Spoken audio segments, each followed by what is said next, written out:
بسم اللہ الرحمن الرحیم۔ السلام علیکم۔ 6 کلاس ہم نے آپ کی اسلامیات کی بک شروع کی تھی، اس میں ہم نے پہلا باب کمپلیٹ کر لیا تھا۔ اب دوسرے باب میں ہم نے طہارت و پاکیزگی پچھلی نشست میں پڑھا تھا آج، اور پھر ہم نے نماز کی فرضیت و اہمیت کی پڑھائی کی تھی۔ آج ہم اس کے مشقی سوالات دیکھ لیتے ہیں۔ اب ہم مشق کرتے ہیں۔ مشق میں پہلا سوال ہے کہ درست جواب کا انتخاب کریں۔ طلبات کا لفظی معنی ہے ارادہ کرنا، رک جانا، دعا اور پاک ہونا۔ کیا ہے اس کا؟ دعا ہے۔ کیا اس کا لفظی معنی صلوات کا ہے کہ نماز دعا ہے؟ نماز فرض ہوئی معراج کے موقع پر، غزوہ بدر کے موقع پر، غزوہ احد کے موقع پر اور غزوہ خندق کے موقع پر، معراج کے موقع پر۔ قرآن مجید میں سب سے زیادہ حکم آیا ہے نماز پڑھنے کا، روزے رکھنے کا، قربانی کرنے کا اور حج کرنے کا۔ نماز پڑھنے کا اسلام کے بنیادی ستون ہیں 4، 5، 6 اور 7۔ 5، نماز باجماعت بہترین نظارہ ہے رواداری کا، میانہ روی کا اور اتحاد ملی کا۔ اس ادھر ہے یہ لکھا ہوا ہے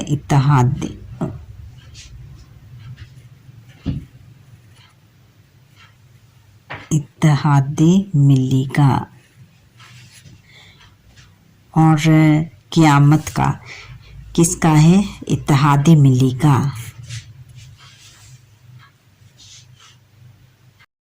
اب دوسرا سوال ہے کہ مختصر جواب دیں۔ پہلا سوال ہے کہ نماز سے کیا مراد ہے؟ نماز کو عربی میں صلاۃ کہتے ہیں۔ صلاۃ کا لفظی معنی ہے دعا۔ اب دوسرا سوال ہے کہ نماز کی فضیلت پر ایک آیت مبارکہ کا ترجمہ لکھیں۔ مجید میں اسی موقع پر اللہ تعالیٰ نے آپ خاتم النبیین صلی اللہ علیہ وآلہ وسلم کو 5 نمازوں کا تحفہ دیا۔ قرآن مجید میں جس عبادت کو سب سے زیادہ ادا کرنے کا حکم آیا ہے وہ نماز ہے۔ اللہ تعالیٰ کا ارشاد ہے وَأَقِیمُوا الصَّلَاةَ وَآتُوا الزَّکَاةَ وَارْکَعُوا مَعَ الرَّاکعِینَ، اور نماز قائم کرو اور زکوٰۃ ادا کرو اور رکوع کرنے والوں کے ساتھ رکوع کرو۔ پھر اگلا ہے کہ نماز کی فضیلت پر ایک حدیث مبارکہ کا ترجمہ لکھیں۔ اب یہاں سے ہے کہ نبی کریم خاتم النبیین صلی اللہ علیہ وسلم نے فرمایا، ترجمہ بے شک آدمی اور شرک و کفر کے درمیان فاصلہ مٹانے والا عمل نماز ہے۔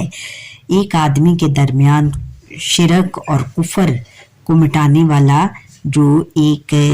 جو عمل ہے وہ نماز ہے۔ یعنی ہم اگر نماز ترک کر دیں گے تو ہم کفر اور شرک کرنے کے مترادف ہمارا یہ عمل ہوگا نماز چھوڑنا۔ اب قیامت کے دن سب سے پہلے کس عمل کا حساب لیا جائے گا؟ نبی کریم، اس کا جواب یہاں سے ہے کہ نبی کریم خاتم النبیین صلی اللہ علیہ وسلم نے فرمایا قیامت کے دن سب سے پہلے نماز کا حساب لیا جائے گا۔ نماز کے نماز کے 2 فائدے تحریر کریں۔ نماز کے 2 فائدے تحریر کریں۔ اس کا جواب بیٹا یہاں سے ہے، نماز انسان کو اللہ تعالیٰ کا قرب دیتی ہے۔ ایک یہ لکھ لیں آپ، اور یہ ہے کہ نماز انسانی ذہن میں فرض شناسی اور مساوات کے یقین کو پختہ کرتی ہے۔ ایک آپ یہ بھی لکھ سکتے ہیں کہ نماز نظم و ضبط کی دلکش تصویر ہے۔ باجماعت نماز ادا کرنے سے اطاعت کا جذبہ پیدا ہوتا ہے، یہ بھی لکھ سکتے ہیں۔ تفصیلی جواب اب ہم نے دینے نماز کی اہمیت و فضیلت بیان کریں۔ اس کا جواب یہاں یہ شروع سے لے کر یہاں آخر تک ہے۔ یہاں پر یہ ہم اس میں فرضیت و فضیلت بیان ہوئی ہے۔ نماز کو عربی میں صلاۃ کہتے ہیں۔ صلاۃ کا لفظی معنی دعا ہے۔ نماز اسلام میں سب سے اہم عبادت ہے۔ نماز ایک بدنی عبادت ہے۔ نماز تمام امتوں میں فرض رہی ہے، البتہ اس کے ادا کرنے کا طریقہ مختلف ہوتا تھا، یعنی ادا کرنے کا طریقہ مختلف ہے، لیکن نماز ہر امت میں فرض ہوئی۔ نماز معراج کے موقع پر فرض ہوئی، جیسا کہ آپ جانتے ہو معراج کے موقع پر رسول اللہ خاتم النبیین صلی اللہ علیہ وسلم کا اللہ تعالیٰ کا انتہائی قرب نصیب ہوا، یعنی اللہ تعالیٰ سے ملاقات ہوئی، اللہ تعالیٰ کے سے بات چیت اور کرنے کا موقع ملا۔ آپ خاتم النبیین صلی اللہ علیہ وسلم اللہ تعالیٰ سے ہم کلام ہوئے یعنی اللہ تعالیٰ سے گفت و شنید ہوئی ان کی۔ اسی موقع پر اللہ تعالیٰ نے آپ خاتم النبیین صلی اللہ علیہ وسلم کو 5 نمازوں کا تحفہ دیا، جو کہ ہم پڑھتے ہیں اور کچھ پڑھنے سے گریز کرتے ہیں ہم لوگ جو پڑھ نہیں سکتے۔ قرآن مجید میں جس عبادت کو سب سے زیادہ ادا کرنے کا حکم آیا ہے وہ نماز ہے۔ اللہ تعالیٰ کا ارشاد ہے وَأَقِیمُوا الصَّلَاةَ وَآتُوا الزَّکَاةَ وَأَرْكِعُوا مَعَ الرَّاکِعِینَ، ترجمہ ہے کہ اور نماز قائم کرو اور زکوٰۃ ادا کرو اور رکوع کرنے والوں کے ساتھ رکوع کرو، یعنی جھکنے والوں کے ساتھ جھکو۔ نبی کریم خاتم النبیین صلی اللہ علیہ وسلم نے فرمایا قیامت کے دن سب سے پہلے نماز کا حساب لیا جائے گا، کہ جب قیامت آئے گی تو سب سے پہلے نماز کے بارے میں آپ سے پوچھا جائے گا کہ آپ نے کتنی نمازیں پڑھی اور کون کون سی پڑھی اور کون سی چھوڑی اور کیوں چھوڑی اور اس کا کفارہ کیا ادا کیا۔ حضور اکرم خاتم النبیین صلی اللہ علیہ وسلم نے وصال سے پہلے یہ وصیت فرمائی نماز قائم کرتے رہنا اور اپنے متحدوں کے ساتھ اچھا سلوک کرنا۔ آپ خاتم النبیین صلی اللہ علیہ وسلم نے یہ الفاظ کئی بار دہرائے۔ نماز اسلام کے ان 5 بنیادی ستونوں میں سے ایک ہے جن پر اسلام کی عمارت قائم ہے۔ رسول اللہ خاتم النبیین صلی اللہ علیہ وسلم نے ارشاد فرمایا کہ نماز بنیادی 5 چیزوں پر اسلام کی بنیاد 5 چیزوں پر رکھی گئی ہے۔ اس بات کی گواہی دیتا ہوں کہ اللہ تعالیٰ کے سوا کوئی عبادت کے لائق نہیں اور حضرت محمد رسول اللہ خاتم النبیین صلی اللہ علیہ وسلم اللہ تعالیٰ کے رسول اور بندی ہیں۔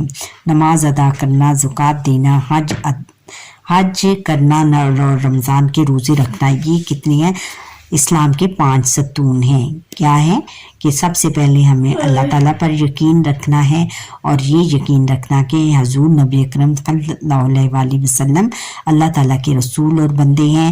پھر ہمیں نماز ادا کرنی ہے، زکوٰۃ دینی ہے، حج ادا کرنا ہے اور پھر رمضان کے روزے رکھنے ہیں۔ یہ 5 چیزیں جن ستون ہیں اسلام کے۔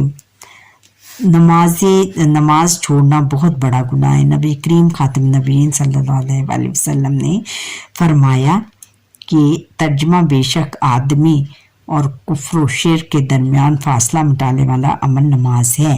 اگر ہم نماز نہیں پڑھیں گے تو ہمارے درمیان، انسان کے درمیان کفر اور شرک آ جائے گا۔ کفر اور شرک کو اگر نماز پڑھتے رہیں گے تو کفر اور شرک جو ہے وہ مٹ جائے گا، اور اگر نہیں پڑھیں گے تو پھر یہ کفر اور شرک کرنے کے برابر ہے۔ اگلا تفصیلی سوال نمبر 2 ہے کہ نماز کے معاشرتی، جسمانی اور روحانی فوائد لکھیں۔ اس کا جواب یہاں سے ہے بچوں، نماز انسان کو اللہ تعالیٰ کا قرب دیتی ہے۔ جب انسان اللہ تعالیٰ کی رضا پانے کے لیے رسول اللہ خاتم النبیین صلی اللہ علیہ وسلم کے طریقے کے مطابق نماز ادا کرتا ہے تو اللہ تعالیٰ کے قریب ہو جاتا ہے۔ نماز انسان کے ذہن میں یہ احساس پختہ کرتی ہے کہ وہ اللہ تعالیٰ کا ایک عاجز بندہ ہے۔ نماز انسانی ذہن میں فرض شناسی اور مساوات کے یقین کو پختہ کرتی ہے۔ نماز نظم و ضبط کی دلکش تصویر ہے۔ باجماعت نماز ادا کرنے سے اطاعت کا جذبہ پیدا ہوتا ہے۔ ایک ہی صف میں کھڑے ہو کر ایک ہی طرف رخ کر کے ایک ہی امام کے اقتداء کرنا نظم و ضبط کی بہترین تعلیم ہے۔ نماز باجماعت اتحاد ملی کا بہترین نظارہ ہے۔ ایک امام کے پیچھے نماز ادا کرنا مسلمانوں کی قوت اور اتحاد کا بہترین اظہار۔ نماز کے لیے مسلمان مسجد میں جمع ہوتے ہیں۔ اس موقع پر عوام کی اصلاح و تربیت کے لیے علماء مختلف اخلاقی و معاشرتی موضوعات پر وعظ کرتے ہیں۔ اس طرح معاشرے میں اچھی عادات فروغ پاتی ہیں۔ نماز کے اجتماع سے مسلمانوں کی شان و شوکت، قوت اور اتحاد و اتفاق کا اظہار ہوتا ہے۔ یہ بیٹا اس کا تفصیلی سوال نمبر 2 کا جواب آپ نے یہاں سے لے کے یہاں تک لکھنا ہے، ایک پیراگراف میں اس کا جواب آ جائے گا۔ اس میں سارے فوائد انہوں نے بیان کیے ہیں کہ کس طرح نماز باجماعت نماز ادا کرنے کے کیا فوائد ہیں۔ آگے بچوں سرگرمیاں ہیں۔ سرگرمیاں برائے طلبہ پانچوں نمازوں بالخصوص جمعہ اور عیدین کی نمازوں کا خصوصی اہتمام کیجیے۔ مسجد اور خطبے کے آداب سیکھ کر انہیں اپنانے کی کوشش کریں، اور برسائے اساتذہ طلبہ کو نماز کے آداب بتائیں۔ اور طلبہ کو نماز باجماعت ادا کرنے کی ترغیب دیجیے۔ طلبہ کو ترغیب دیجیے کہ وہ نماز کا طریقہ گھر سے سیکھ کر آئیں۔ یہ تمام اساتذہ نے اپنے تمام طالب علم کو بتانے ہیں۔ نماز سے پہلے ادا کرنے سے پہلے ہمیں کیا کرنا چاہیے؟ وضو کرنا چاہیے، اور وضو نماز کی کنجی ہے۔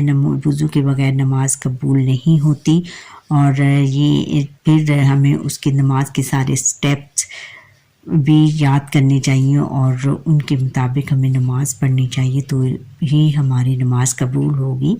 اور پھر ہے کہ طلبہ کو نماز باجماعت ادا کرنے کی ترغیب دیجیے، اور تمام طلبہ جو بھی میرا یہ لیسن سن رہے ہیں وہ یہ کوشش کریں کہ آج کل کیونکر رمضان المبارک ہے، اور مسجد میں جا کر نماز پڑھنے کی کوشش کریں۔ طلباء کو ترغیب دیجیے کہ وہ نماز کا طریقہ گھر سے سیکھ کر آئیں، اور گھر سے سیکھ کر اپنے نماز کا طریقہ آنا ہے، اور اپنے اساتذہ کے سامنے وہ پرفارم کر کے بتانا ہے، تاکہ تمام بچے صحیح طریقے سے نماز ادا کر سکیں۔ اچھا بچوں، یہاں پر ہی ہمارے آج کے لیسن کا وقت ختم ہوتا ہے۔ آپ نے مجھے لائک سبسکرائب کریں، بیل آئیکن پر کلک کریں تاکہ ہر آنے والا لیسن میرا آپ تک پہنچ سکے، اور کمنٹ کرنا نہ بھولیے گا اگر آپ کو میرا جو لیسن پسند آئے۔ اچھا، اللہ حافظ۔